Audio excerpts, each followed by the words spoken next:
बारामतीतील OBC मोर्चाला पोलिसांनी परवानगी नाकारली आहे। लक्ष्मण हाके यांच्या नेतृत्वाखाली ओबीसी आरक्षण बचाव मोर्चा सुरू होता आणि नियोजित ओबीसी मोर्चाची परवानगी पोलिसांनी नाकारली आहे।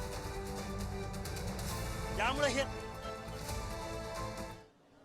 त्यांचे हक्क अधिकार काढून घेतले। मला एक सांगा, गावगाड्यातला बलुता आलुता आजही महाराष्ट्रामध्ये बेरेड रामुशीचा आमदार गेला नाही। आजही बेलदार वडार समाजाचा एकही आमदार विधान परिषद अथवा विधानसभेत गेला नाही। आजही एखादा नाभिक आमदार होऊ शकला नाही। आम्ही तर 2 नंबरला लोकसंख्या आहे। आमचा तर लोकसभेत खासदार गेल्या 80 वर्षात एकही गेला नाही। कसलं प्रतिनिधित्व? आरक्षण हे प्रतिनिधित्व तयार करण्यासाठी दिली गेलेली संधी आहे। आरक्षण गरिबी हटावचा प्रोग्राम नाही।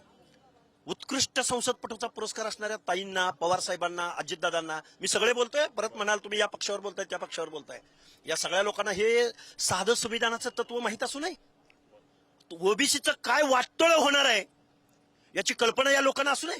त्याच बारामतीत पोलिसांनी परवानगी नाकारली असं पण अटक करू द्या, आम्हाला काय करायचं ते करू द्या। आम्ही ओबीसीची लढाई लढणार, बाबासाहेबांच्या संविधानाची बात करणार। ज्या हरिपिराजी दाहिगुडे गुरुजींनी ज्या डॉक्टर बाबासाहेब आंबेडकरांची मिरवणूक बारामतीमध्ये काढली, त्या अमराई परिसरामधली माती कपाळाला लावून ओबीसी आणि भटक्या विमुक्तांची लढाई आम्ही लढणार। गोविंद बागेच्या तिथूनच तुम्ही पुढे जा। अरे कुणाचं बाग आणि बीग इथं कोण नाही।